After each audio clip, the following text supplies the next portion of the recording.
This TwinPetesInvesting podcast is brought to you in association with ShareScope, the UK's #1 investment data and analysis software for private investors and traders. Visit sharescope.co.uk and discover the advantage. Hello and welcome to the Twin Petes Investing Podcast. My name is Peter Higgins. You can find me at Conquest3 on Twitter. And the date is the 22nd of July. It's just gone 7:10. And I'm here on it's been one of them days today where the sun hasn't really broke out and it's not really rained, so it's been fine, yet humid. And I'm here today with my colleague, the brilliant Henry Viola here, as my co-host on the Twin Petes podcast. Henry, how's your day been, mate? Oh, absolutely spectacular. Thank you, Peter. Like you say, a little bit overcast, but I've recently signed up with a new personal trainer who's been working wonders. So I've been out, I've been getting my steps in, I've been doing my weights. I'm going to look like Henry Cavill this time next year. So watch this space. You wish, mate. You know everyone's going crazy for Henry Cavill. So yeah, you wish. Well, I tell you what, he's another one talking about Lord Lee at the Investors Summit. If I ever got the chance to meet Henry Cavill, I think I'd definitely faint with excitement. Another one of those people I just think's marvellous. So, yes. But other than that, I've also had an excellent day at work. It's been my last day. Well, not quite my last day, but I've got tomorrow off as it's my birthday is what I'm trying to get to. I'm the tender age of 33 tomorrow. 33? Yeah. That's shocking, mate. That is shocking. Yeah. I could only wish I could go back those 2 decades and be anywhere near that age. That is madness. Oh my Lord. I'm sure I thought you were a tiny little bit older than that, but 33, Henry. I've got the wisdom of a 60-year-old, but the youth of a 30-year-old. How about that? Winning combination, mate. Yeah. And the integrity. And I've always said this about you, though, and I'm not going to blow smoke up, but it's about not your age, it's about the level of emotional intelligence that individuals have. And you have got that in absolute abundance, because the importance of that is how you deal with every single different person within society, and no one's the same. And to have that level of intelligence and emotional intelligence, most people never acquire it. Never mind after 33 or 66 years or 80 years. Some people just don't get it, but you've got that. And I think that's because I know a little bit about your background, but it's about who you were brought up with and by and who encouraged you and nurtured you. So you've got that sort of authentic spirit about kindness, yeah, and thoughtfulness and consideration, and compassion. And some people just simply haven't got it. So very proud to know you and to have you as one of my dearest friends, Henry. So there we are. That's very kind of you, Peter. You're going to make me blush in a minute. No, mate, I'm wishing you a fantastic birthday, and I look forward to celebrating it with you in August when we get together, and hopefully we might even get together before that. So we'll see. Oh, I tell you what, this investor summit, when you and I meet, they're going to need to get a secret bar for the two of us. We've got that much to celebrate. It's going to be fantastic. Listen, I don't know what to say about it. I'm beyond words in the sense of the quality of individuals we've got actually participating, getting in touch with us. We're at the stage now, Henry, where the stellar quality of individuals we've got has caused a FOMO, and I don't mind even saying this on the pod, regarding professionals and experts that are out there in the City of London. And we're having to say, I'm really sorry, but the panel sessions are all full. The 3 tracks we've got are all full. We're now taking almost, what do you call it, provisional considerations for the next one, which is going to be either in July of 2026 or September/October of 26. So we've already taken those people's names down. Look, are you interested in put your name down potentially for that? Yes, please. So we can't be doing, we've got to be doing something right, I think.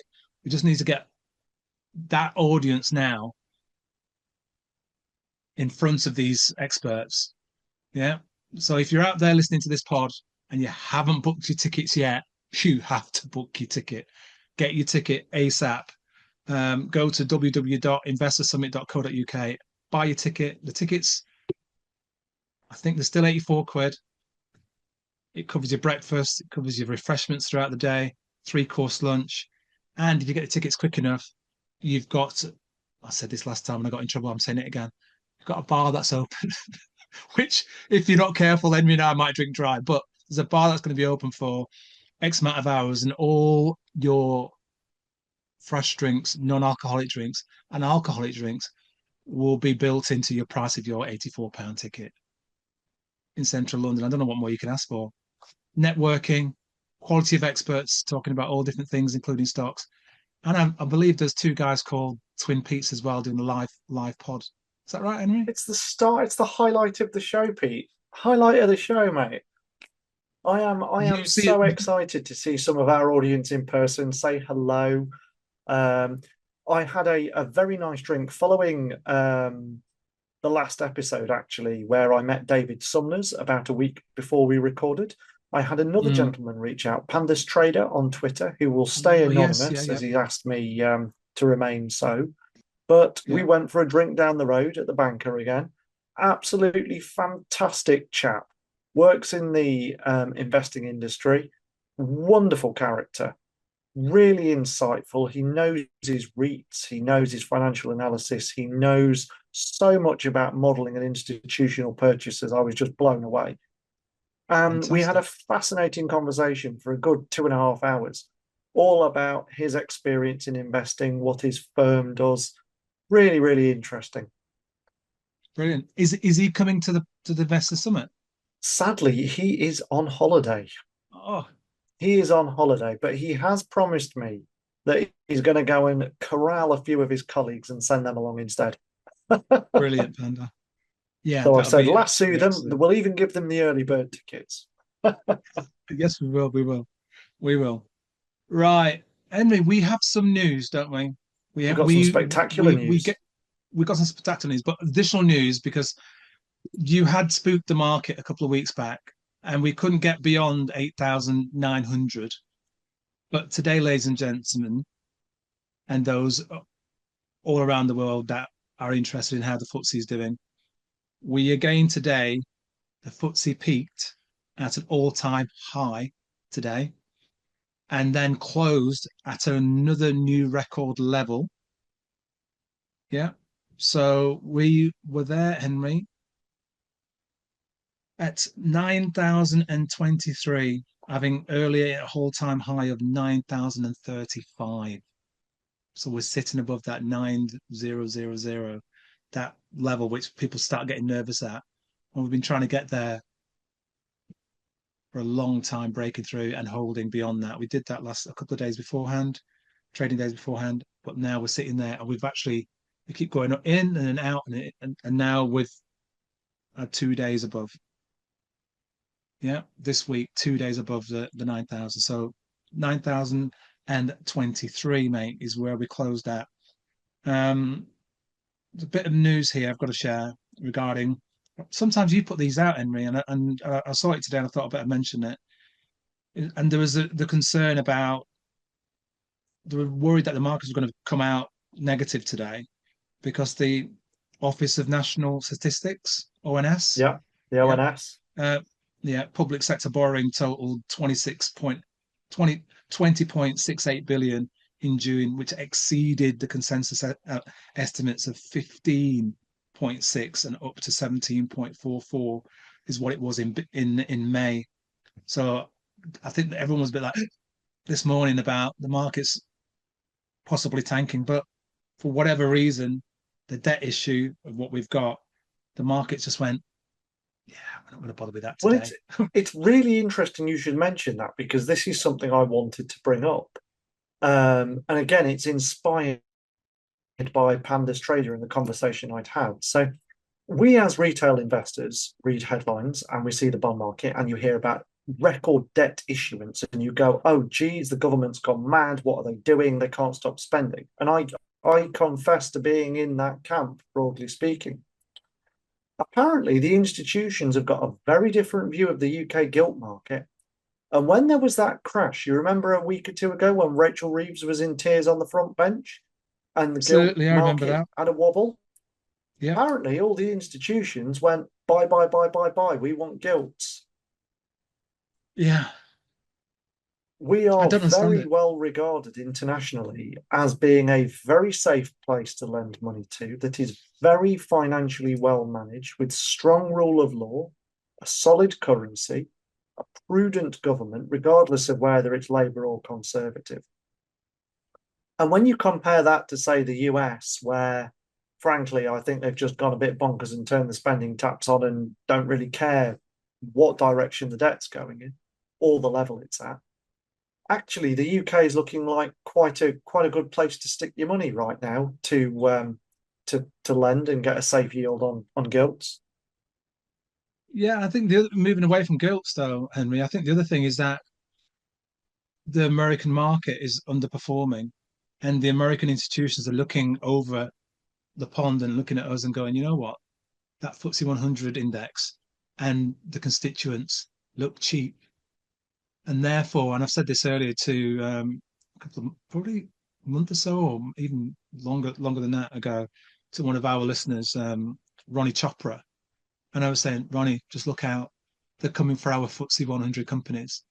Yeah. I suspect even I mentioned it to him as well. Our own BP, which is a significant multi-billion-pound company, could have its. They could start considering that. Having a look, yeah. Yeah. So Chevron have just got through that deal buying HESS, massive multi-billion-pound, multi-billion-dollar company. Yeah, we'll have that. You've got BP sitting there. EXXON's thinking we've missed out on that. My thought is give it a year, 6 months, a year. What's to stop them coming and saying we'll take BP We'll off have your hands? Yeah. There's masses of it, absolute masses of it going on. And it is true, relatively speaking, we have got some very cheap companies, very low PEs. We're paying some great dividends. And it's a good, solid global index. This is the thing people don't realize. The FTSE isn't actually a UK focused index. They're UK headquartered businesses a lot of the time, but their customer bases are all over the world. Absolutely. You know, you think of GlaxoSmithKline or AstraZeneca, they do business all around the world, and they're part of the FTSE 100. Indeed, mate. Indeed. Right. I think the other thing I want to mention with the FTSE 100, and we spoke about this before, and I'm not sure it was you or me that mentioned it and as a research idea, but we spoke about, remember we spoke about Sizewell C? Oh yeah, the nuclear Yeah, power Sizewell station. C plant. Yeah. So Centrica had a bit of a pop today, although it's a large company.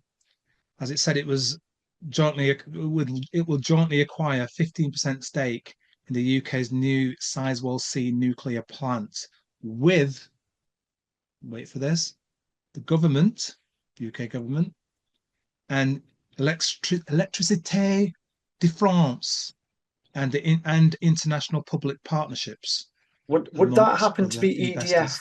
Energy? Yeah, some people call it. I was trying to do the posh thing, mate, rather than saying EDF. EDF.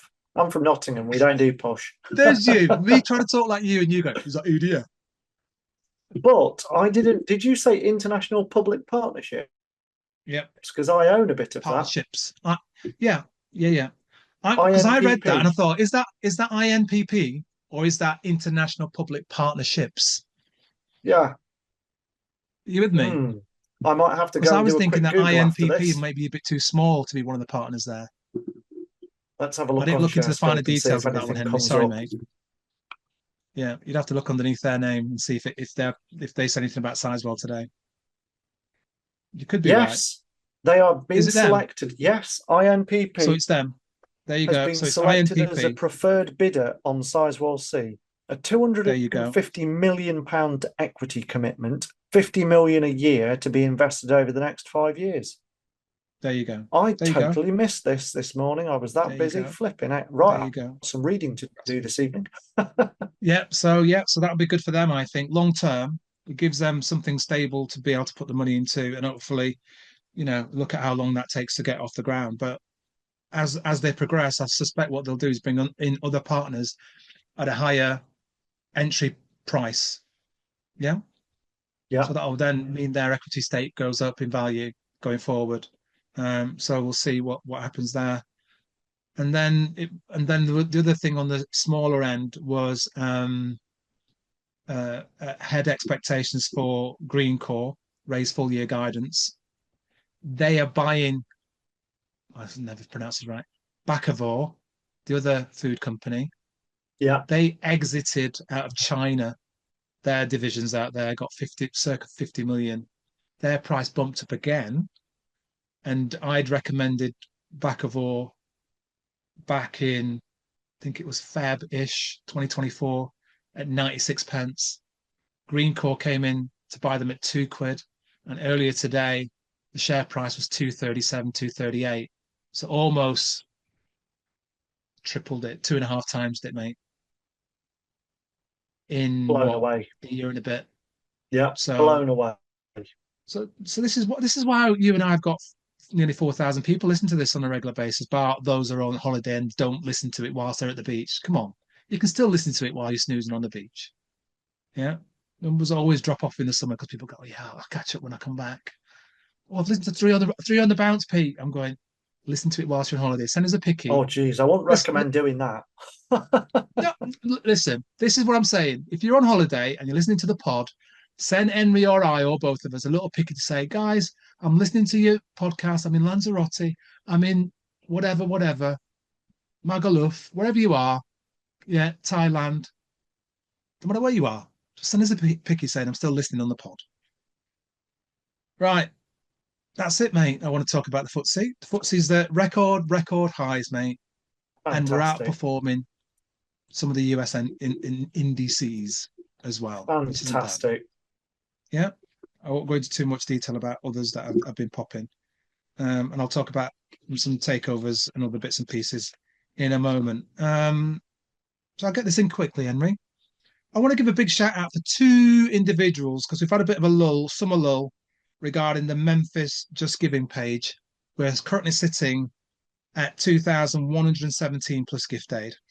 And two fantastic individuals have added to the charity donations in the past fortnight via the Just Giving page, which is www.justgiving.com/page/Peter-Higgins. But that is the Memphis page. None of the money's coming to me, folks. It's going to help children and young people regarding the employability scheme that we've got to help young people gain long-term gainful employment. So they are Matthew Gregory, who has once again made a donation to the Just Giving page. And Matthew's comments were, still loving the show. Always great to hear your thoughts. Hope this summer gift makes a little difference for some young people. Keep up the good work, guys. Brilliant. Thank you ever so much, Matt, with a single T. You have to say that because Henry sometimes forgets. Very kind of you, Matt. Lovely to hear from you. And thank you for the donation. Absolutely. And we'll look forward to seeing you, Matt, at the Investor Summit. And we'll look forward to sharing a few, as Henry would call them, sherbets with you as well. Richard, I'll say this properly. Richard Sutcliffe with an E on the end. Richard, thank you ever so much, sir, for your £50 and £12.50 gift aid donation to Memphis. Thanks very much for all the insights within the podcasts. All the best, and many thanks, Richard. Richard, thank you ever so much, sir. And hopefully we can see you at the Investor Summit too. And thank you for your feedback that you've given us on a regular basis as well, and the comments that you've made, good, bad, and indifferent, which has helped us get to where we are now by improving this particular podcast. If you haven't made a donation yet, folks, please do so. £2, £5, £10, whatever you can afford to help the young people that we support across Leicestershire and the Midlands regarding them getting into employment. Thanks, Henry. Thank you for that. Thank you, Peter. And thank you to our generous audience, as always. If you can donate, please do consider it. So on audience engagement, I should give a little shout out to a chap called Brian, who added me on LinkedIn today. For those members of the audience that aren't on X or on Blue Sky, I am also available on LinkedIn. You can search Henry Vieira and find me and message me there. And Brian wrote in today to say, absolutely loving content on the podcasts with Peter Higgins. Simply superb stuff. Please keep up the great work from Dublin in Ireland. I thought that was an absolutely lovely message to get. I was having a very hectic morning at the time, and that put a big smile on my face. So thank you very much for writing in, Brian. Brilliant. Thank you, Brian, for your feedback. Thank you for getting in touch with Henry. You can find me also on LinkedIn. And appreciate the fact that you've taken the time to actually do that for Henry and to just give us the feedback. We really appreciate it. It's a lot of effort. Henry puts a lot of work in here, and he's got a huge job, which takes up a lot of his, his energies. And he still finds the time, regardless of wind, snow, hail, thunder, lightning, trains not moving, to come on the pod on a fortnightly basis to get this thing over the line. So thank you for that. I really appreciate it. This is a quick hello to you, our valued Twin Petes Investing podcast listener. Whatever channel you're listening to, please make sure to subscribe and you'll always be the first to get the new episodes. Thank you for your continued support. Okie dokie, sir. Right, I've got a confession, folks. Henry and I had a conversation about this pod and what the topic was going to be, and I made a suggestion. And then as I was talking to Henry, I went, Henry, wait, something's happened. And one of the stocks I hold had been taken over. So what I told Henry that we were going to talk about, I then went, I wonder if there's more takeovers coming. So Henry's going to talk about something else in a segment, and I'm going to talk about something else in another segment. And then, of course, folks, I've got to apologize again for something else. This is how chaotic this podcast is. I know that you guys love it. It's chaos, but I'm always getting told off by Henry. But he's had a right to tell me off for now over 6.5, 7 months nearly, because we've not spoken about the Twin Petes Investing Challenge winners, because I had neglected to get all the right stuff done. My fault. In this podcast, we're going to be talking and declaring, if I'm right, Henry, 3 months of winners. Yeah? We are. So we're going to talk about the winners for January, February, and March in this pod. Got it. So please hang on and wait and listen. You could be in for some prizes. Over to you, Henry. Where are you going with this now? Well, moving on from, do we want to start with the competition or do we want to start with the segment? Your segment. I owe it to you, mate. My You segment. do your right, segment in which first case we'll about start what with you're the going to segment. talk So, about. Peter was chatting to me and we were talking about my blog, actually, The Ethical Entrepreneur, which I publish on about every 2 weeks. And Peter has always been a big supporter, always championed my work, always encouraged me, given me great feedback on it. And I get a lot of great feedback from you guys in the audience as well. It's really encouraging. And my latest article, if you're on social media, you will have seen people write these things called yearly reviews and half-yearly reviews of their own portfolios. And Peter said, you wrote this great article.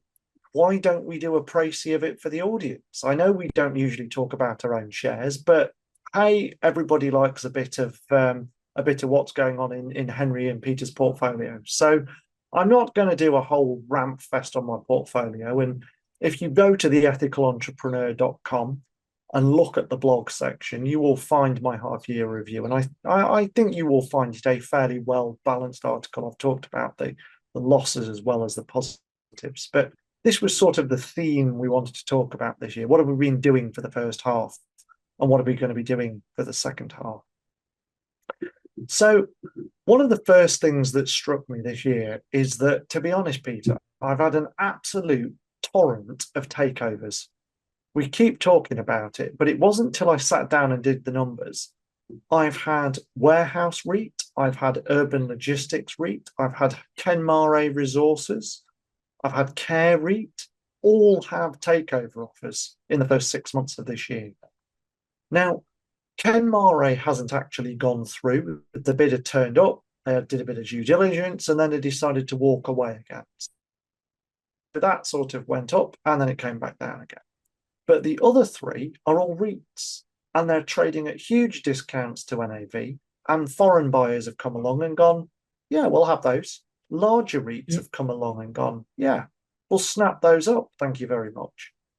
And shareholders, in some cases, in my opinion, being a little bit short-sighted, have gone, yeah, thank you. We'll take our 30% premium on those shares today. You can have my shares and take the assets. And this has actually happened with Warehouse REIT, which, in my opinion, has been woefully undersold by its board. It's kind of been given away for a song, in my opinion. And this has been demonstrated after two rival firms started vying for the assets. The takeover offer went up and up and up. I think they ended up going through 3 rounds of takeover talks and have now settled on a price, and the share price has settled with it. But in addition to the takeovers, I've also had a couple of small caps which have just gone absolutely gangbusters. And again, very unique circumstances. So I don't know how closely you've been following this, Peter, but the car financing, vehicle financing market has taken a bit of a clobber in the last 18 months or so. There was a court case brought against firms that provide vehicle financing. Yep. Saying that they've missold it.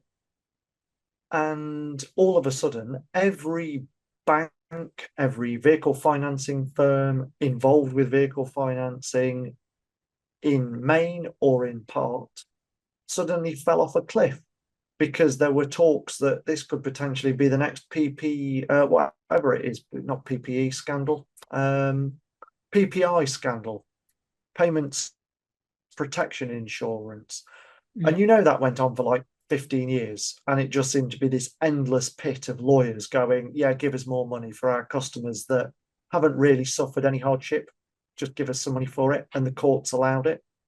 Well, people were now worrying that the vehicle financing sector was going to suffer the same fate. Now, one of the shares I own in this space, I actually own 2. There's SUS, which is S&U, and there's Secure Trust Bank, which is STB. And they both fell off a cliff. No one wanted them. These shares dropped sort of 70% inside of a month almost.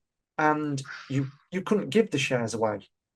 Well, in the first 6 months of this year, Secure Trust Bank has gone up 145%. Oh, fantastic. So the mood music has all of a sudden shifted. There's not actually been an outcome on this court case yet, but the reason I wanted to highlight it is that in the space of 12 months, I've had a business that nobody was talking about there being issues with the financing. Then all of a sudden it was going to cripple the company and you couldn't give the shares away. And now everybody wants the shares again. And I've held throughout that period. Bounce backs, you know? Yeah, exactly. Sentiment, mood changed, mood music, all change. Yeah. Exactly. And for me, this is what investing is all about. It's about understanding what you own. And okay, I don't know which way this court case is going to go for sure, but I do have strong evidence to believe that Secure Trust Bank is a good, solid business, and therefore I want to own part of it. Likewise, you've got a little mining business I own, Anglo Asian Mining, the ticker's AAZ, and they had a shutdown on one of their mines. It was a nightmare. To be honest, the whole mine shut down, cash flow collapsed, they suspended the dividend, and you think, oh, well, plenty of people just piled out of it, sell it. I don't want that. But it's got some fantastic assets. And so I thought, you know what? I'm just going to leave the shares alone, just let them be. They're up 59% year to date, or they were at the time I wrote the article. I'm not sure where they are now. I think they've gone up a bit further, actually. I think they've probably tipped over the 60% mark. And again, this is about knowing what you own.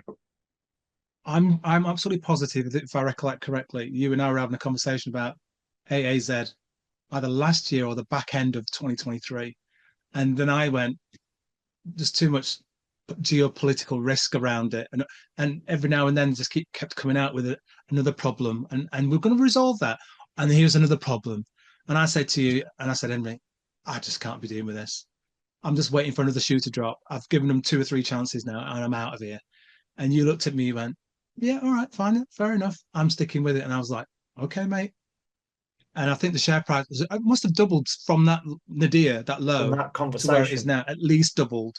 Yeah. So that's the beauty sometimes of having that patience, or more patience than others, and a bit more than knowing what you own, but having the wherewithal to consider all the risk factors and looking at the risk factors and think, you know what, this on this particular occasion regarding this one, for me personally, individually, it's worth the risk. Is the ratio 3-1 on this, or is it 2-1, or is it 1-1? If it's 1-1 risk, it's not worth it. Yeah. But if it's 2-1 or a 3-1 risk, then okay, I might go for it. And I think that's what you did, and you assessed really, really well regarding that, and I didn't. Yeah, and I went, eight's a minor, eight's political risk, and they keep management. I'm a management person, me. Geopolitical, I'm like, ugh. Management keep, won't say the word, messing up once, twice, third time, I'm out. Yeah. So you did really well with that, and I'm really pleased for you, because the additional thing now is all of that noise, a bit like the other one you mentioned just a minute ago with Secure Trust, seems to have dissipated, and now everyone's paying 100% more for it. Yeah. You know, and you couldn't give it away. Yeah. Brilliant, mate. Well done. Thank you. And that's one of the challenges I've had over the years with investing, and it's knowing you don't always have to react to the news. It's the only way I can put it. Events happen, things happen in the world. You don't have to react to them. You have to have an opinion about them. You have to take a view, but you don't have to do anything with your portfolio. And, I've got plenty of people that talk to me, and it's almost a daily sort of, oh, this has happened. What are you going to do about it? And 99 times out of 100, the answer is nothing. Nothing. I'm at work. It's 8:30 in the morning. Nothing. But if I get to the end of the quarter, the end of 6 months, the end of a year, I've got these sort of milestones in the year. And if I get to one of those milestones and I go, you know what, Anglo-Asian, for example, every quarter they've been on my concerns list, and it's been a year, 18 months.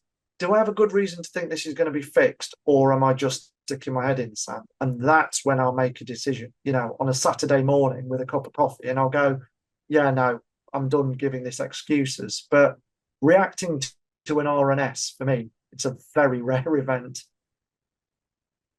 I think what's interesting there, above everything else that you've said as well, sorry, including everything else you've said there, Henry, is this thing about taking time to take stock and reviewing it on a Saturday morning.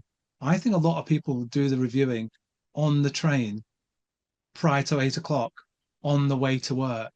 And I say a lot of people, some people are literally going at 0.1 second after 8 to say, I've read the headline at 7 o'clock, 7:05, quarter to 8, and I'm out. And they're literally on the button going, get me out of here, get me out of here. The share price opens down 10%, 15%, 20%. But on some occasions, by 8:45, quarter to 4, 29 minutes past 4 at the close of the day, share price is back where it started. Yep. Or actually, there's a little bit of fine print here that no one's read. And somebody sees this as an opportunity. And actually, things aren't as bad as that. And analysts have come out and spoken about it between themselves and gone, did you spot that? Did I spot that? Are we in agreement that this is not as bad as the headline says? And the share price sometimes goes back to where it started on parity, or it creeps off for the next couple of days, or in fact goes above where it started. Yeah, it gaps down, carries on going down, and 2 hours later it's creeping back up, It's back where it was, and it's recovered. Oh no, and it recovers. Yeah, and it recovers. Yeah. So you see, I had one today where I've got CAML, Central Asia Metals. Okay. Share price hasn't done great the last couple of years, if I'm honest. They're struggling with growth. Costs have ticked up over the years. And they've been casting around trying to find an acquisition. And they settled on a company called New World Resources. Copper mine in, I want to say Arizona, but I might be wrong. Anyway, in America. They put an offer in, 0.64 cents or whatever it was, Australian cents.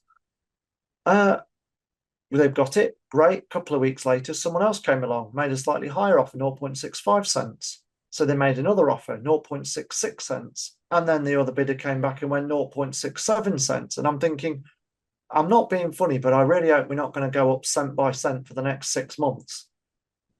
And then they pulled out. And I read that they pulled out on Monday, and I went, oh, I'm really actually not thrilled about that. I was quite excited about this deal. Yeah. Now, what are they going to do? The market loved it because they're going to get, they bought a bit of the company already.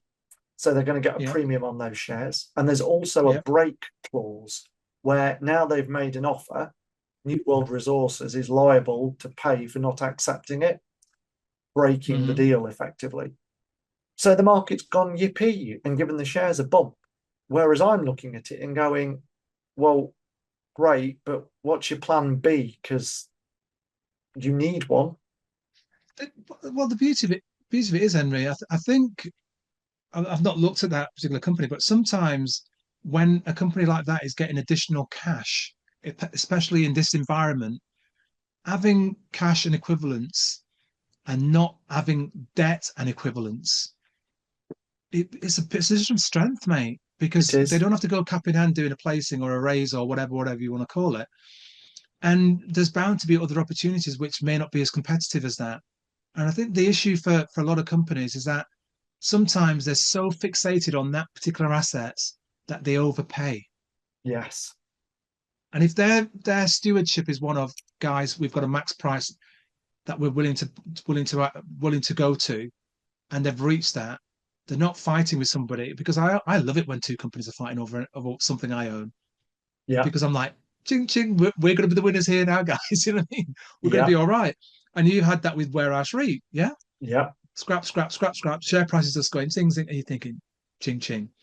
So if your company is disciplined enough, and they go, we've reached our ceiling, we're not going beyond that because this is going to impact this, and this. It does show discipline. It shows this, but the market has reacted in kind to that and for that. Yeah. And that's the reason why the price has gone up. They haven't gone, they've missed an opportunity there, let's punish them. Yeah. And someone I was reading online, and someone made a really good point on one of the bulletin boards. It might have been London South East, might have been ADVFN, one of them. And someone said, actually, there are loads of late exploratory stage copper mines in the world. There are loads of producing copper mines in the world. New World Resources just happens to be one of hundreds of opportunities. There are probably better deals out there. And I thought, I've assumed as a shareholder that my management has given me the best opportunity. That might not necessarily be true. And so actually, on reflection, you kind of go, yeah, okay, I'll give them another 6 months, see what they do. I'm happy to take the dividend on this and just leave it be. I don't need to react to this news today. You don't need to react to it, but also, I think the other additional bit to consider, Henry, is that if they are a good group of management, good management team, C-suite, right? They'll have about 3 or 4 different things that they're looking at, but that was their current priority, that particular one. And now they go, you know what, guys, let's bring in the data for plan B or C. Which ones do you think now, given the macro conditions? Yeah, what's copper doing? What's gold doing? What's platinum doing? What's palladium doing? How does that fit with our strategy? What assets? And they've got that list there of all those assets that they like in the regions and countries that they like. I think give it 6 months, they will have something else that they're looking at. And that's the thing. I've owned this company for years, and I think I'd be an idiot to just throw the baby out with the bathwater and go, no, you didn't do this one thing the way I thought you were going to. You're out. That's not. To me, I always think about it in terms of if I was the manager of a company and each of my shares were an employee. This employee's come to me today and they've gone, this particular project's gone a bit wrong. Do I fire the employee? No, of course I don't. I go, well, let's sit down and have a chat and see what we could do to help you next time. What's the impact been? How could I better support you as a leader? What do I need to do with the rest of the team to make sure that you're properly supported? I don't just turn around and go, "Ah, no, mate, you're on your own, you're fired." I've never thought of it like that, Henry. And this goes back to what I was saying at the beginning of this. You've got a very old head on you, mate, for a 33-year-old. I look at them as an employee. Yeah, I'm like, wow. And maybe that's where I'm going wrong, because I look at it as a owning a part of the business part of a regarding business. Yeah, what I purchase. But I've never looked at it as how would I treat them as an as an employee. employee, Never thought of that. it's a slightly different lens. It is. Maybe I'd be a bit more tolerant if I looked at it like that. Or maybe you'd be But I think I'm sitting there relatively going, "For tolerant, but maybe I'd sake, be what even did I more hire you tolerant. for?" No, Yeah, but I probably end up being more tolerant, because I think, yeah, as I said to you earlier, I give management one chance, two chances. They very rarely get a third one. And sometimes, as I've said to you more recently, I'll go, I'm absolutely done with them, never again.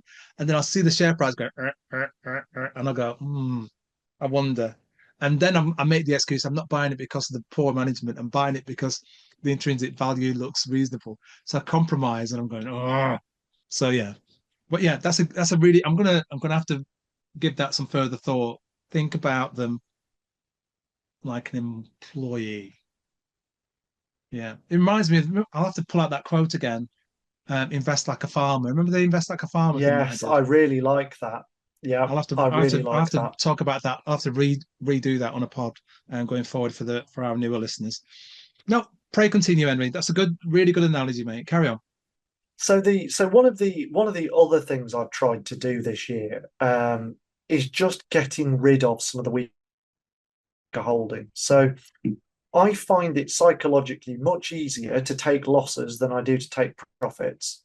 And that sounds a bit odd, but with losses, I know, or I'm reasonably confident there's a reason this thing's going down. So first 6 months of this year, for example, S4 Capital, NCC Group, Vodafone, DGI9, they've gone, right? I've lost 75%, 37%, 25%, 86% of that investment. Why have I got rid of them?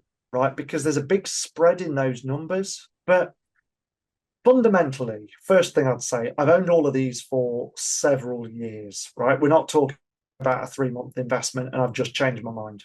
I've owned S4 Capital for 3 years, something like that, maybe a bit longer.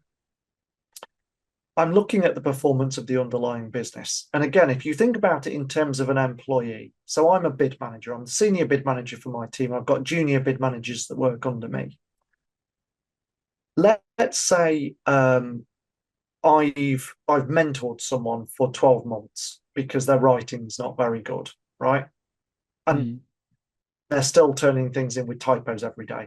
There does come a point where I have to say, you have a spell check function on your machine. It's been there for 30 years. You need to take some responsibility for this. You're done taking my paycheck, right? Or Gallagher's paycheck. Go and learn to use the spell check button somewhere else. We've done the, are you okay? We've done what's going on at home. We've done, have you got too much on? This is just basic attention to detail. Now, with investments, with S4 Capital, for example, I've done the whole Martin Sorrell's a genius. He's going to transform the industry, right? I've bought that one. I've then watched as he's done nothing other than issue new shares year after year after year, diluting my ownership. Revenue skyrockets because he's gone and acquired businesses, but now it's gone into reverse because all of a sudden these businesses you've bought, turns out they're not actually very sustainable. They're falling apart. Now you've started chopping heads, which means that the number of clients you can service is going to go down even more. So we're going to find it harder to keep revenue. Oh, and by the way, you've never turned a profit. Now, one of the things I always hated about S4 Capital was the amount of gymnastics that Martin Sorrell and his leadership team did to create a paper profit. Oh, if you adjust for this and you would calculate for that and you convert into this currency and you adjust for the fact it's a January and there's a tree outside, we made a penny. Sorry, what? How much money's in the bank account? We've got less than last year. Right, you've not made anything, Martin. Stop lying to me. And again, if you think about the employee, this is the person that says, "Oh no, I did. I used spell check, Henry. Honest, I did. And then my dog came and sat on the computer, and then it went wrong. Stop lying to me. You didn't do it." Yeah, I'm trying to remember the phrase that Sir Martin Sorrell used to use. I'm not sure if it was it what was the phrase? Was it gigantic? What was the word that he used to put into his Oh, things? the Whoppers. Oh The Whoppers, gosh. sorry, Whoppers. The I Whoppers. mean, I It's a took Whopper. so much Whopper of a flack from contract. people sending me pictures of Big Macs on Twitter. "Oh, Henry, have you had the Whopper from Martin yet?" I'm thinking, yeah, I've had one, but it usually goes in the toilet, not on a plate. Oh my gosh. It was Yeah, not great. absolutely. Yeah, So yeah. yeah, and again, I find it quite easy in my own mind to identify these. NCC Group, again, revenues weak, profits are declining. Vodafone, people were worried about the debt. That was never one that worried me with debt. I thought the debt was perfectly sustainable. I was one of them, mate. I was like, mate, they've never recovered since the management deal. I was But like, I'm staying well, well this away is the from that thing. lot. Someone's looking after the bondholders. They're not looking after me as an equity holder. No, no, no, they're not. And the less said about DGI9, the better. Only that I'd gone and bought it after Henry sold it, and I'm sitting there at 25% plus now. And Oh, I'm waiting for the pop above 10p. I keep telling people when it pops above 10p, people are going to start looking at it going, what's going on? And if I get 16p for it, 100%, I'll be happy. If I get 25p for it, I'll be buying a Whopper. Ha! good luck. Oh dear. No, great, Henry. And I think unfortunately, we had the conversation about S4, and I think it was. I think that I think the first time it happened was a couple of years back when I was on holiday, and I put that little thing about mindfulness and being at the beach and what's more important, not getting chinned or pied, actually spending quality time with your family. I was trying to just nurture myself from the hit when they had that big profit warning, and then almost a year to the date of last year, it happened again. I was like, no, Henry, I am done. You're I done. am, even though it's Sir Martin Sorrell, I'm out. It's got to have been last Yeah, June or something like that. I went fully out, been pied yeah, again by Martin. I'm out. And you were like, no, no, no, I'm going to carry on. I'm going to carry on holding. Something's going to have to give. And I think, unfortunately, with how we use your words, the machinations of all these deals that he put together to show a paper profit on them, it's come back and it's been like a house of cards that's just folded in on itself. yeah, And now those deals and people that were being told, right, okay, we've fixed the price of the purchase on the shares here. We're going to give you half of the value of your business and the rest at this price of the stock. So £100 million business is being bought for 50 million. And the yeah, share price was anchored at £2.50 or £3.50 when the share price was at £1. And now what is it? Was it 10p, 20 pence a share? I don't know what, but some people who sold their businesses at 50% yeah. discount. And now the other half of it is worth a third or a tenth of what they thought it was worth. So you can imagine the infighting there, mate. Anyway, Yeah. we'll see. Carry on, mate. Carry on. Absolutely brutal. Well, I think, there's two other things I would say about. So one is my attempt to create some international diversification. And a couple of years ago, I went, you know what? I could be the best con artist in the world. I could be convincing myself I'm a great investor, and actually I'm making the world's biggest mistake here, actively managing a fund. Mm. I better put some safeguards. I'm all about risk management. Right? I better put some safeguards in place just in case I am conning myself, so I don't bankrupt me and Verity over 50 years. Right? We're going to diversify outside of the UK, some passives, this sort of stuff. And so I've got a basket of international exposure inside my actively managed. I've also now got a fully passive tracker that I've got that I don't really report on. That just sits there and does its thing. But I also report on these international funds, and they're really not doing great. Compared to my active stock picking so far, I am far outperforming, which is quite surprising. But my caveat to this would be I've only been going for what, 12 years, 10 years probably. And I've only been tracking for, let's be generous and say 7 of those. I'm talking about what's going to happen over 40 years. Yeah. Which is why I've got this basket of international exposure. Now, so far, it's been wildly underwhelming. You know, the S&P's been the standout winner. My Swiss fund has done okay, but it's sort of a strong performer in a weak basket. Asia Pacific's been weak. Europe has been a car crash. I mean, I've got a Barings European fund, and to be honest, I don't know why I bother with it. Absolute dog of a business. Dog of a fund.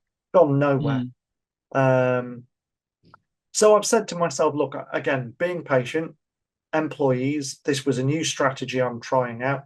I'm going to give it another year, and then I'm going to make a call this time next year. Which ones of these do I want to keep?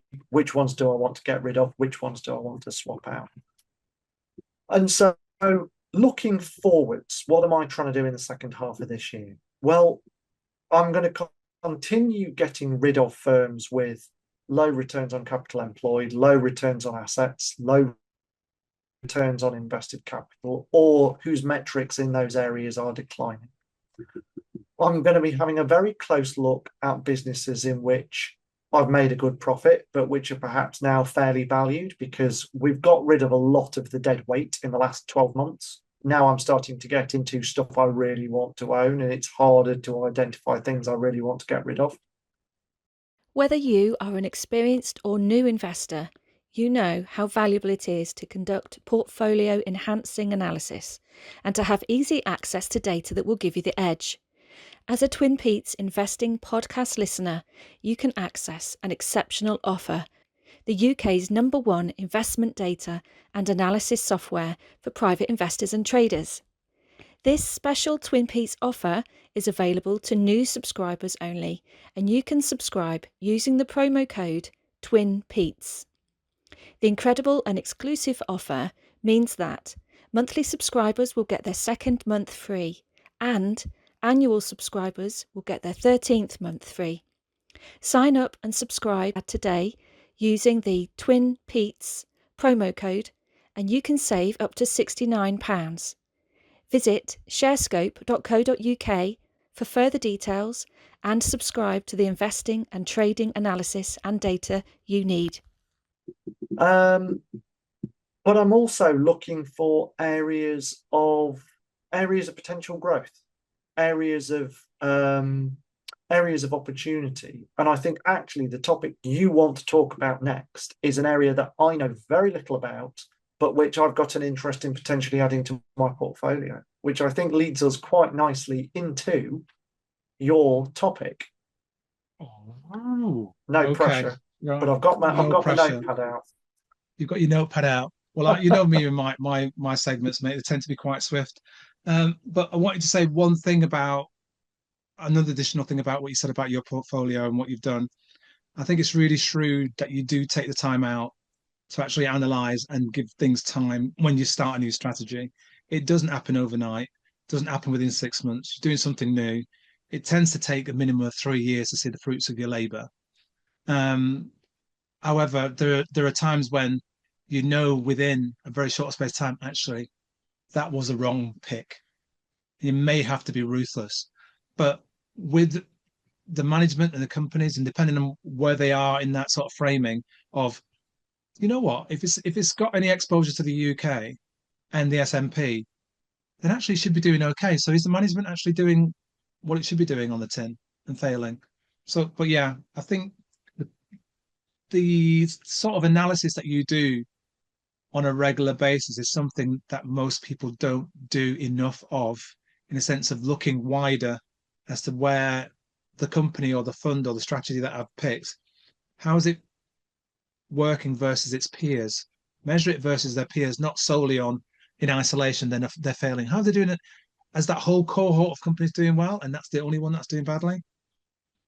Compare, contrast, and then sometimes that gives you a sort of measure as to whether or not you've made a good pick, whether or not you should stick with it for that 3 year and give them that time. So yeah. Very well done, Henry. And keep up the blogs, mate. Keep up the blogs. They're very, very good. And if you haven't done so yet, find Henry at the Ethical Entrepreneur. That's his blog site. And please follow, subscribe, and give him some feedback. So yeah, I don't really tend to talk about my portfolio, the year-to-date performance, the weeklies, the so on and so forth. I tend to keep a lot of my stuff online on X. I share the highs, the lows, the profit warnings, the significant losses, and I just take it on the chin. I go, well, I've got that one wrong.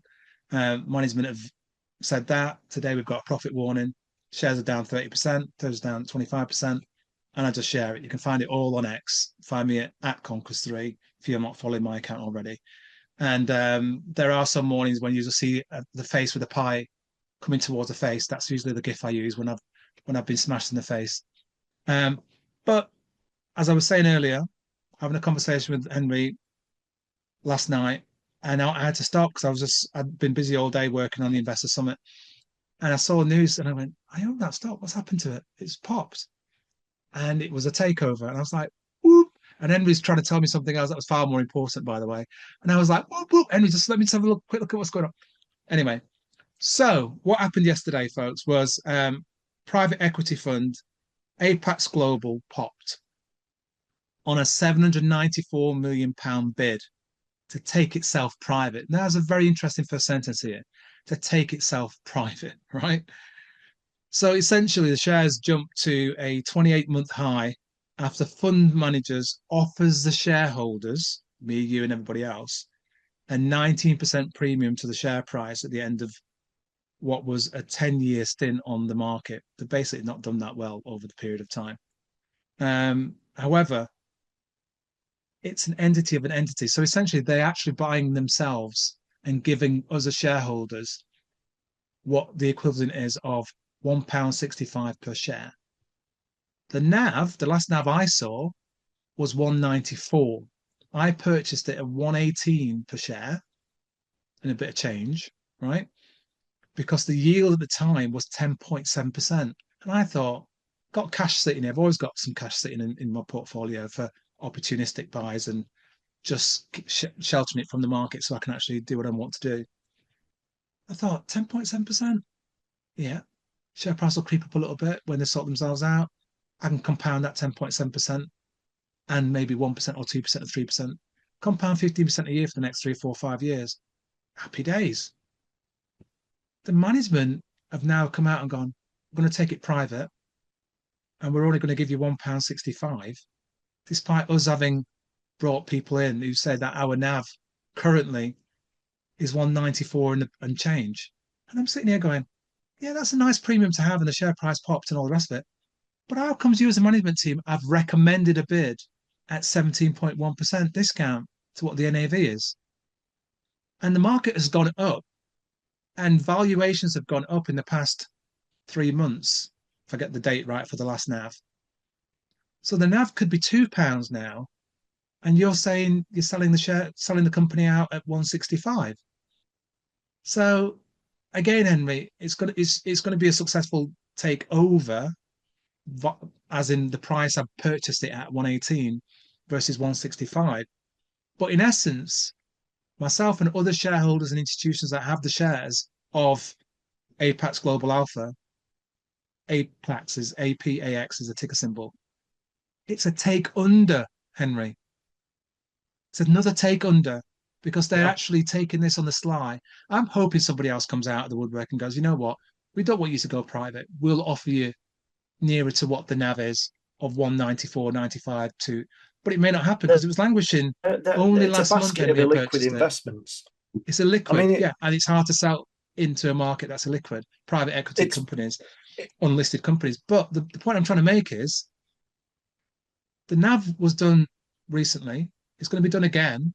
The NAV could come out at £2, given where the markets have been buoyant for the last few months. The NAV goes up. How is the management selling it to itself at 165? Why are the shareholders accepting it if it's worth 165? The shareholders haven't accepted it yet. The institutions and the management have recommended the offer. They haven't come to me to ask if I want to sell it at 165. I'm a shareholder. They haven't gone to Fred Jones, who owns 3% of it, and gone, do you want to sell your 3%? As far as I'm aware, yet. So yeah, so that's what I was concerned about. So the deal's financed by Alternative Assets Groups, ARES, ARES. We can pronounce that differently if you wish, if you're feeling the way that I'm feeling. And they've approved the investment company board's fund manager, Apax Partners, to pay us 1.9 euros per share, or 1.65 per share, 18.8% premium to the 138 that was Friday's close. So it's a big jump, but it's still a bit naughty, I think. So my thoughts were, what about the rest of, not the rest of all of them, because lots of them.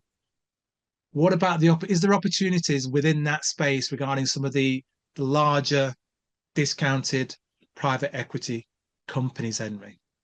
So is there still a bit of a margin? For those that do a bit of merger arbitrage, and you need to go back and listen to the Investor Summit, Investing Matters pod that I did with Asif Shafi. We talked about merger arbitrage. 165 to £2. I think there's an arbitrage opportunity there between now and if somebody comes in. Nobody might come in, by the way. But here we go, Henry. So my first stock I want to talk about on this sort of theme, Henry, for you to stick onto Share Scope, if you would be so kind, is the ticker symbol CTPE, and that company is, let's have a look at it, CT Private Equity Trust. CT I've Private never Equity heard Trust. of this. Yeah. Oh Okay. my gosh, So, have you seen who the... Anyway. No, you could go say it. Say it. I Well, was going to say, have you seen who the major find. shareholders are? Oxfordshire County Council Pension Fund, East Riding Pension Fund. Yep. I'm curious now. Why are pension funds buying this particular? Right. So here we are on this one. Okay. So you've got. Let me just get this up here properly, mate. Get all my deets up so I'm not talking mumbo jumbo. So you've got this company now, right? This private equity company listed, and today it closed up 3.9%. It went up yesterday as well on the back of Apax. Yeah. The NAV £4.98, up 3%. It was up yesterday as well. The last actual NAV was £6.93. So you're sitting there essentially at just shy of 29% discount. Yeah. Those, we'll call it councils and other entities, have purchased that with a view that it's safe. We're going to be able to compound a 5, 6, 7% dividend distribution for our pensions, and it's safe. However, over the past few years, what they've negated to tell their pension people that have got pensions with them is that they've been not getting the return across that company over the past 5 years. So they're barely broken even with the dividends that they've been compounding. Yeah. So I'm bringing that one to the table to say, look, have a look at that one as a private equity. Even if we were to get a take under, that's got to go to a 15% discount-ish, there or thereabouts. Yeah. So equally, that £4.98 could easily become just shy of £5.50, £5.70 maybe. Yeah, while still getting a 5.8 currently dividend yield whilst you're waiting. Yeah, so all told, you could get a 20% return if a bid came, or they think, you know what, this is undervalued in comparison to Apax. It needs to accelerate and be bought, and the institutions that analysts start buying that. It should move up then to £5.70 from £4.98. You get the dividend of 5.885 at the moment. A little opportunity there. Okay. All the deets I'm going to go into regarding that one, Henry. Next up, Henry, another one which I'm not sure you've had a look at of late. Ticker symbol, if you pull this into the Share Scope pod website, is HarbourVest, ticker symbol HVPE, please, mate. Ah, that's one I do know. Okay. HVPE. Yes, I do know this one. Okie dokie. So we've got HVPE there, mate. And let me just get the deets for it. If I can find my It's deets. generally very well regarded, this. From what I know, it's got quite a good reputation.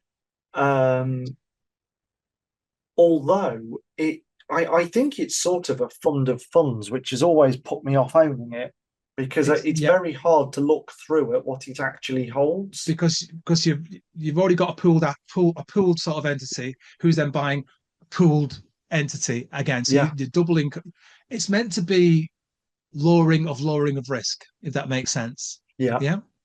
So what we're looking at here, performance-wise, 2020 up 7%, 2021 up 47%, 2022 down 21%, 2023 plus 4%, 2024 plus 12%, and so far year to date it's only up 0.8%. However, the shares tonight closed at 26.75. Yeah, the NAV on this, Henry, is £41.25. Yeah, so you're sitting at a 35% discount to NAV.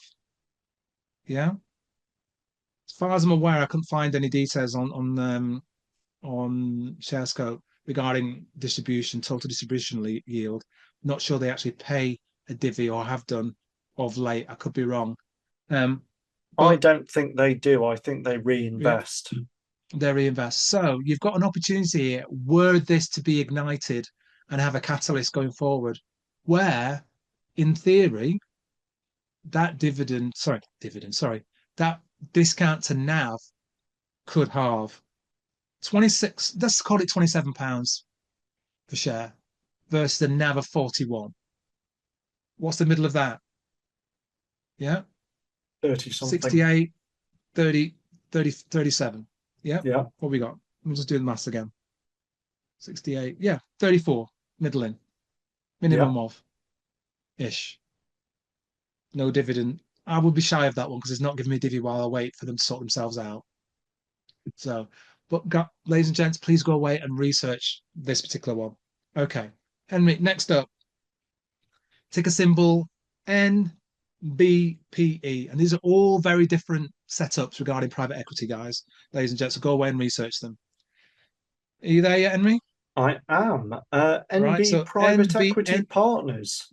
Yep. NB Private Equity Partners. Share price, Henry, on this one, if I can find it. It's £15.12. £15.12. NAV £20.20. And this now has got a nice little divvy yield of 4.8%. However, the chart on this is horrible, right? Performance in 2020, minus 4%. Performance in 2021, 58.8%. Performance in 2022, minus 13.5%. Performance in 2023, plus 4.4. Performance in 2024, minus 5.4. And year to date, minus 4.3. Yeah. So depending on what happens with this one, again, if you're going to be really cheap and a takeover or take under happens, there isn't that much more improvement on this 2020, the 24% discount if it ends up at 15% discount or a 17% discount. And it comes with risks that the past 2 years have been underperformance. So you're not actually covering in the last 2 years. Keen on with this, the NAV has it's stalled in 2021 and then it's slowly been trickling downwards year after year. Down. Exactly. So the team have not been performing, Henry. Yeah. And and people go on, oh, dividends. And I keep banging on about this. If the dividend is 5%, right, and over the past 2 years, the share price has dropped 10% per year, you're still losing. You're still losing. Yeah, you're still paying somebody else for the privilege of getting that 5% dividend by another 5% losing in total returns across the whole of the year. So be very, very but think about that very, very carefully is the words I'm looking for there. Right, Henry, another one for ladies and gents to have a think of. Now, this is a better one, I think, that you would approve of, Henry. Better quality one for you. Yeah, although it has performed accordingly. This is Oakley Capital Investments, Oh, Henry. I like this. OCI. Yeah, OCI. You mentioned this on a podcast. Oh, it must be going back 3 years now. And I went away and did some research on this and loved it. I still don't own it, by the way. But I was really interested in it. Great business, green across the board in returns. Yep. Very shrewd management team by the look of it. Big fan. And like you, and I'm going to call myself this word, not you, because it's your birthday tomorrow. I'll call you this another time. I'm a muppet because I recommended it to everybody else and never bought it, Henry. I was like, oh, we recommended it to other people, so on the podcast, so therefore I can't buy it. Oh gosh, here we go again. So 2020, Henry, plus 5.7%. 2021, plus 46.1%. 2022, flat. Let's call it flat. 2023, plus 17.8%. 2024, plus 1%, relatively flat. Year to date so far, plus 8%. So across the board, it's had a really good run for 5 years. Had a really good run. Tiny distribution yield of 0.8 at present. Currently sitting at a 25% discount. That is a better quality one at 925 million is a market cap. It's a good size private equity firm. And you're looking at it and you're thinking, okay, discount to NAV at 25. Share price at £5.38 if my numbers are right.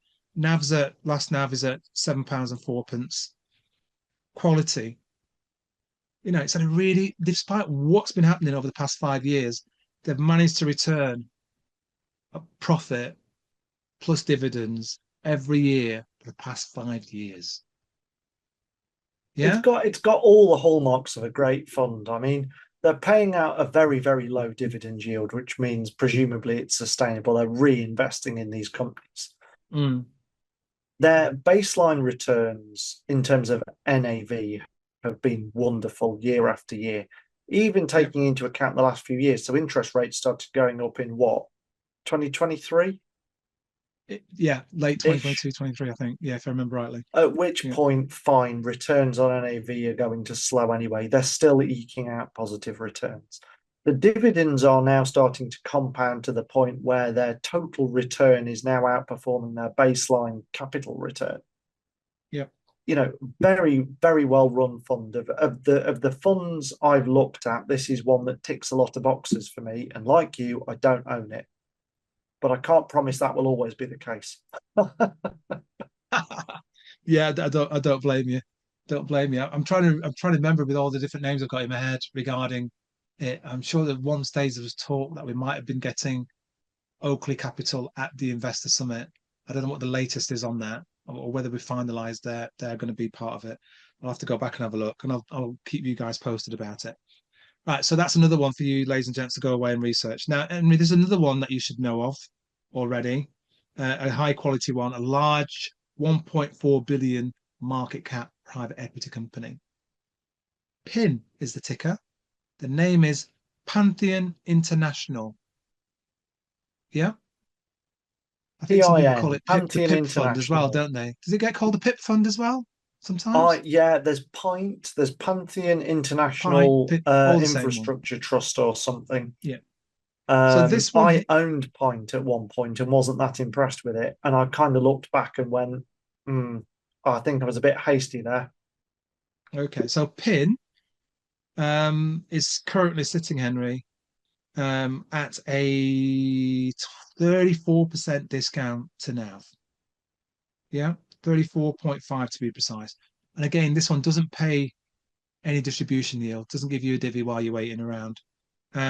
Past 5 years, minus 4% in 2020, plus 34% in 2021, minus 22%, 22.6 in 2022, plus 19.6 in 23, plus 3.5% in 2024, plus 1.4% year to date.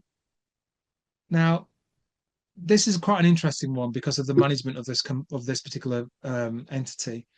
And I think there's going to have to be a shake-up regarding this because of the erratic nature of their performance. However, for the past 3 years, they've managed to eke out profit despite not paying a dividend. Again, if it was to just do the average of the 17% discount to being, a catalyst wise, these are sort of companies which the likes of Chrysalis, Saba, and others who are activist investors in these sort of entities would have a look at, I think, going forward, and maybe come and try and get them to do. You can do better. Can do better. As an employee, I'm doing my KPI. I'm doing the KPIs. You need to improve. So that's that one, Henry. And probably this one is the one I'm least impressed with. And this is one that's off the radar here for most people. And I'll then give you another one. Partners Group Private Equity Limited, Henry. Ticker symbol is PEYS. And unfortunately for those investors that have bought the company, it hasn't paid. Sorry, couldn't resist. PEYS is a symbol, is ticker symbol. Oh dear, Peter, where did you find this? Listen, I'm not recommending it. I'm just saying, have a look. And these are some of the ones in of a cohort, Henry. So, and bear with me on this one, right? So they've sold down two of their top 10 investments recently. They're paving the way to start a much needed share buybacks. Yeah. That they announced 4 months ago. So the buybacks may be a catalyst for the discount to NAV. Listen, you can't even wait sometimes. But you know what? I'm not recommending it. I'm saying this is what's going on with the company, mate. I'm not tipping it, recommending it. Just go and have a look at it. So the NAV is 13. I need bleach for my eyes. The NAV is 9.77 pounds, whatever, right? So this one, Henry, 2020 plus 9%, 2021 plus 15%, 2022 got absolutely smashed, minus 35.5%. So undid the 2 years of work and basically went back to where it was at lows in 2020, yeah? Took it right back down to lows. Since then, it's barely recovered. 2023 plus 17%, last 2024 minus 0.8%. So you were paying to hold it, basically. Essentially, over the past 2022, 23, 24, so far, you've eked out a little bit, but not much really. And this year so far, minus 4.4%. So that one I'm not really impressed by at all. But again, somebody might find something they like about it. Could the buybacks help narrow the discount of around 28, 29%? I do not know. Last but not least, Henry, I don't think you've ever heard of this one. I hadn't heard of this one until I looked at it earlier today. This is called Patria Private Equity, ticker symbol PPET, Henry. And this one is sitting on a market cap of £812 million, discount to NAV of 29%, does pay a dividend of 3.2%. Last 5 years, 2020 plus 13%, 13.4%, 2021 plus 44.7%, 2022 minus 21.5%, 2023 plus 2.9%, 2024 17.8%, and so far this year minus 0.5%. So it's not done too bad, not too shabby.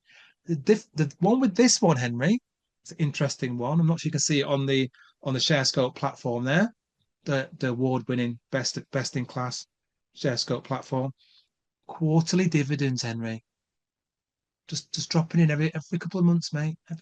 Every 3 months, bang, bang, bang, into your pot, helping you to decide what you want to do next with it. Yeah. So, yeah. I did say the yield 3.2, discount 28 to 29%. So that, ladies and gents, is a little cohort of private equity companies.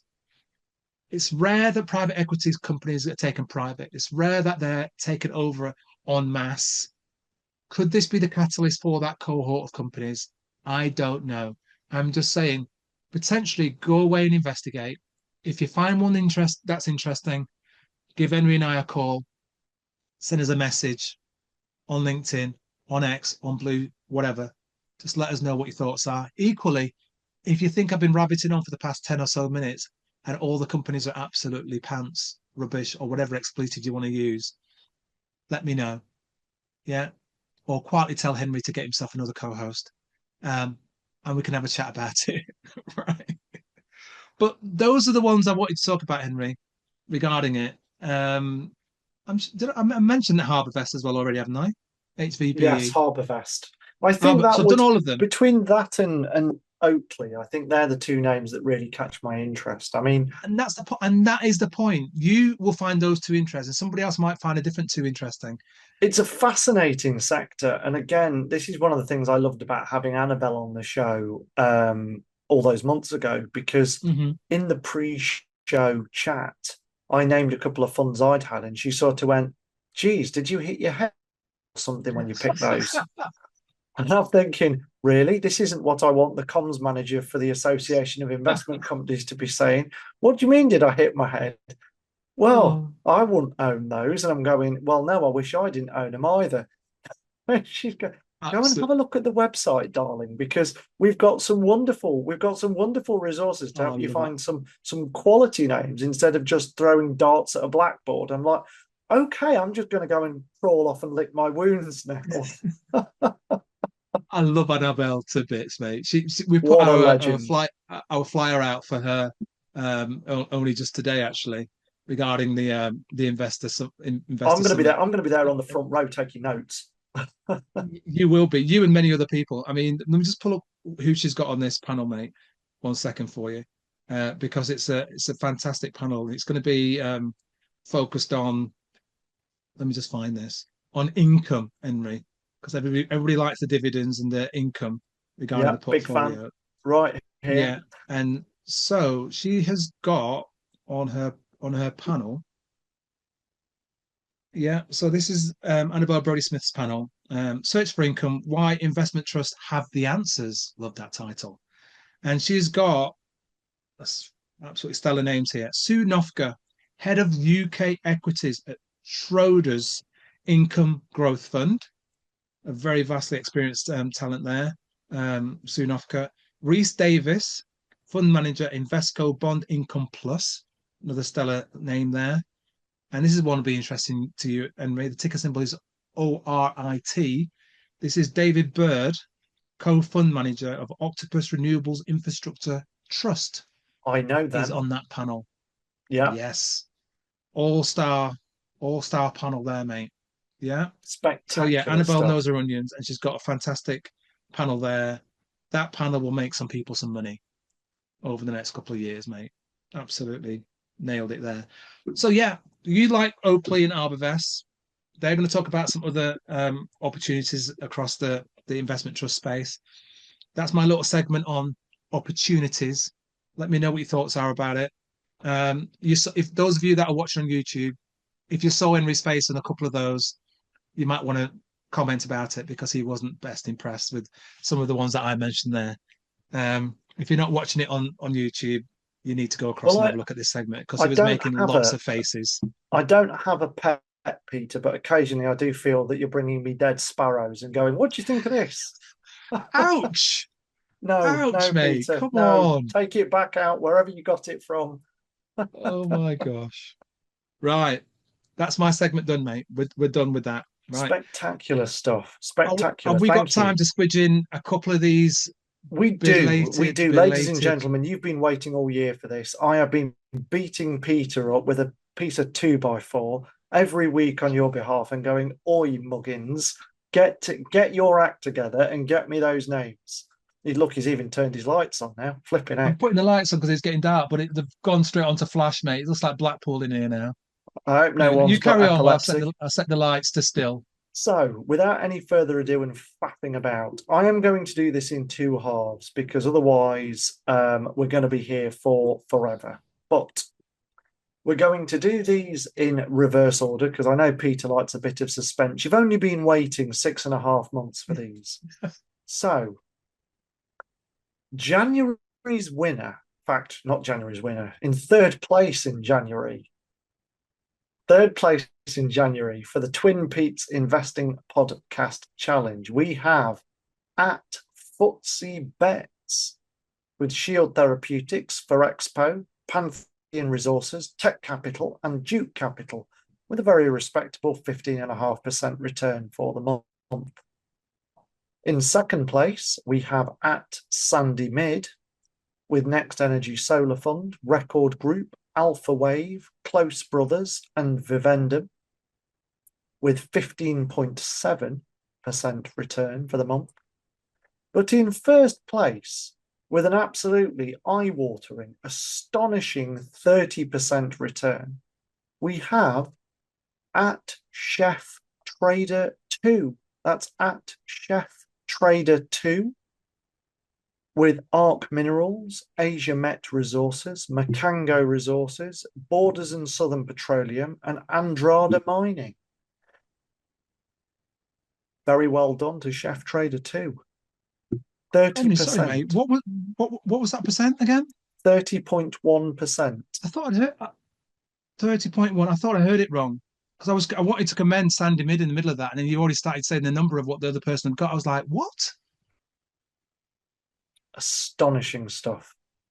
That is well done. So Chef Trader I'm going to 2, mate. continue through February and March now. We are going to remind you of the prizes at the end of this. Okay, go so for it. For the month of February, in third place, we have our good friend Ben at Go Left Massa with 5.3%. We have at Michael 51492851 in second place with 12.4%. Is that Michael T? I think it is Michael T. Well done, Michael T. Michael, you need a better handle, mate. I mean, that's just a mouthful. It's too long with numbers, mate. Yeah. And also some very strange names in here. Something called Huddled Group, the ticker's HUD. Yeah, it's been popular, that one. I've never heard of it. Anyway, but number one with a fantastic 22% return for the month of February, we have the old favourite at Jam for You 75. Jam for You, he's got a really good rep with this competition, mate. He's doing very well again. 22%. With a portfolio that includes Upland Resources, Afentra, Audio Boom, Energy Pathways, and Evoca Bio. Never heard of some of those. No, I've not. I can't say I've heard of that one. But then this is why I'm averaging, 10% over 10 years, and Jam for You's up 22% in a month. Yeah, we'll talk about how both of us are doing on this competition in a minute, mate. Right, so that's February done. Jam for You, congratulations. Michael T and Ben, well done performance-wise in February. Some good numbers there. So one winner got February 30%, one winner got 22%. February was a sticky month, if you remember. It was really difficult when everything sort of just spread there. Third place is 5.3% and first place is 22%.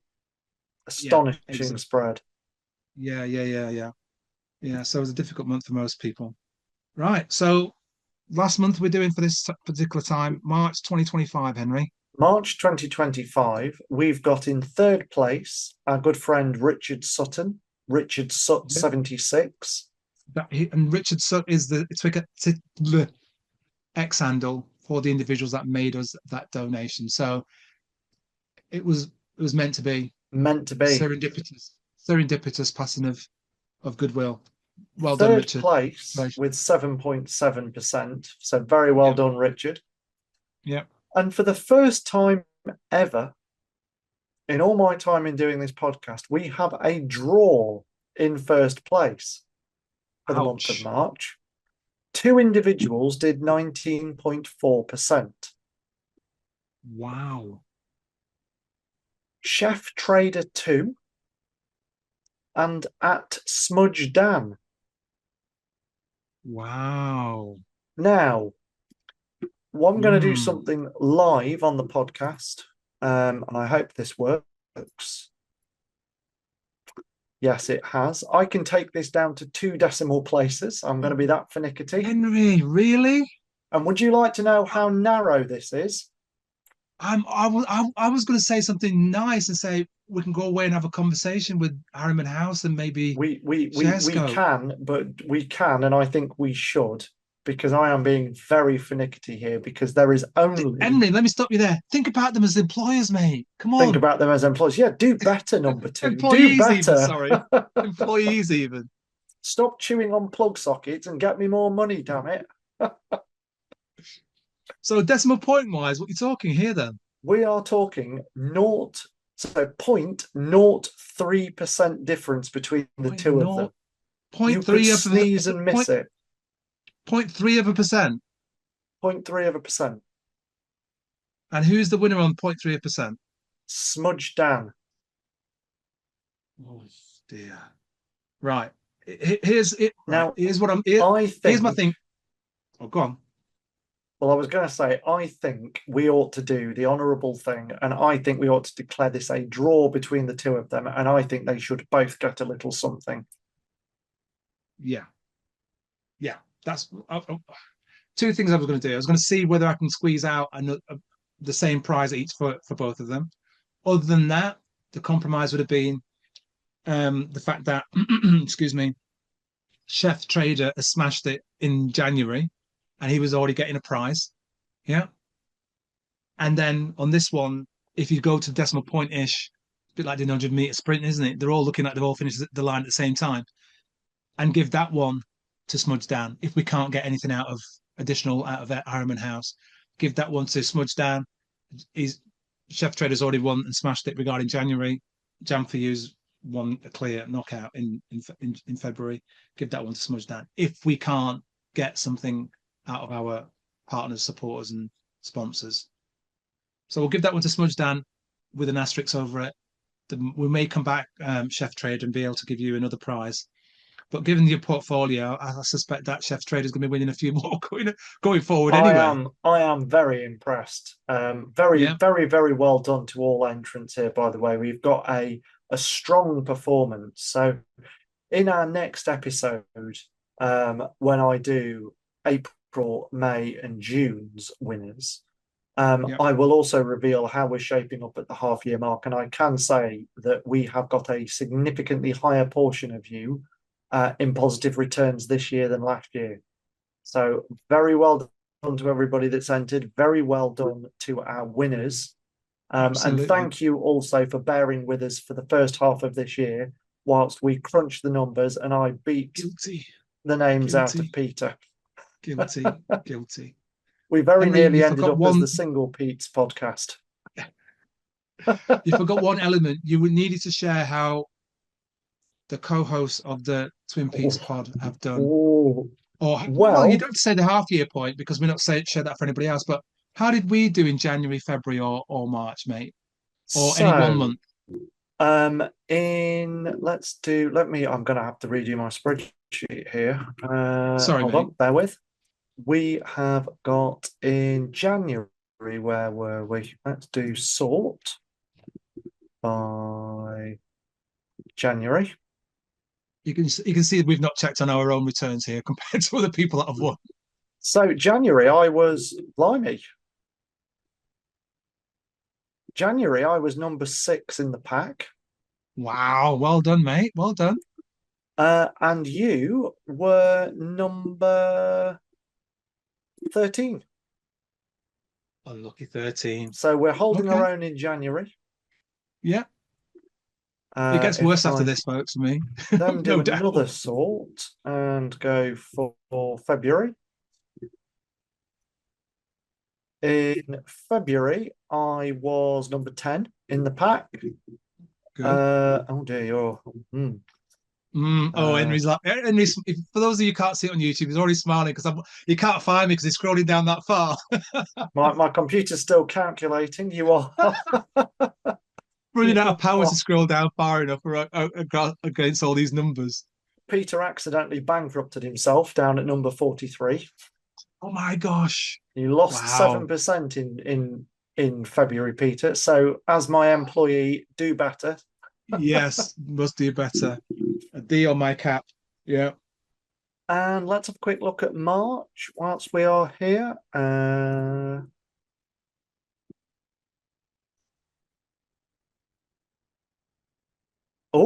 In March, you beat me. You were up at number 16. You sound so surprised, Henry. And I was at number 19. But it's only 16, was it? 16th. Oh gosh, still not And we made both the top 10. we both had a negative return. Oh gosh, in February, in March. Sorry, that's not good. Right. No, so sorry. What am I saying? No, we didn't. No, we didn't at all. We both had a positive return. Right. Okay, that's good. That's good. Yes, actually, we didn't do too badly, but yes, 16th and 19th.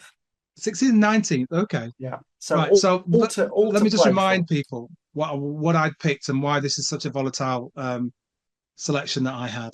I own this stock, and I'll declare it on here now. I also chose it for the Proactive Investors 1 year challenge, so I picked it in December. So that one's up against professionals and fund managers and all manner of different journalists. So I'm hoping that it can hold its own throughout the year. So I picked Hiscox, which is ticker symbol HSX. And then my old favorite, which I own as well, is Oxford Instruments, which I'm hoping something happens with that. And then I'd picked 3 very speculative stocks. Anglo Group, yeah, AGL, Insig AI, and Cavendish, which my daughter owns a small portion of. I'm waiting to see if any IPOs come or they can get some stuff sorted out for Cavendish. But they're probably the laggards, really. But in saying that, Oxford Instruments hasn't done that well year to date either, regarding its performance. So that's why I'm sitting down there at the bottom of the pile. So hopefully the next 4 months, those laggards in my portfolio can do better. Emily, very well done, sir. It's been a marathon, this one. Thank you for sharing your blog, your review, and the performance and your investment strategy with us. We are now 3 weeks, less than 4 weeks away from the Investor Summit. Please buy your tickets. Henry and I will be doing a live pod there and sharing some highly outperforming stocks, let's just say, and potentially stocks that could do very, very well for investors going forward. We'll talk more about it on the next pod, but we'll be doing a live pod, so we look to see you at the event. We're hoping that some people come to see us. We're also looking for people to meet with us on the day to catch up with us and have a chat.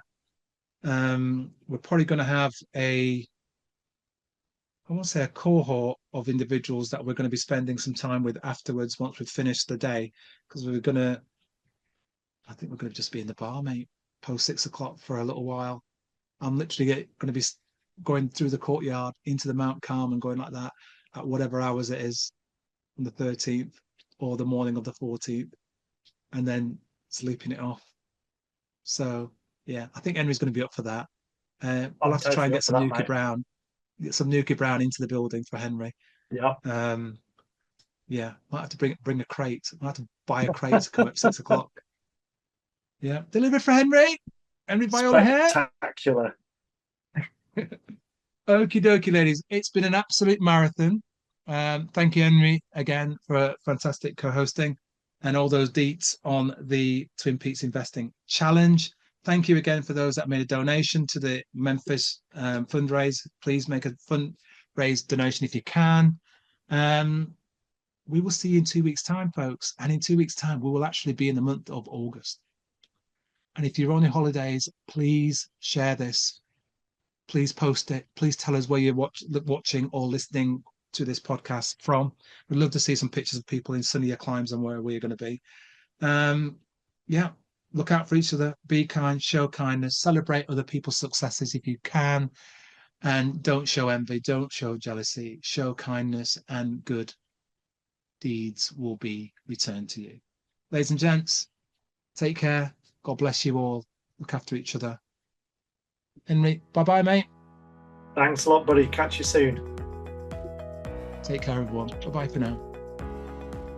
TwinPetes Investing Podcast is brought to you in association with ShareScope, the UK's #1 investment data and analysis software for private investors and traders. Visit sharescope.co.uk and discover the advantage.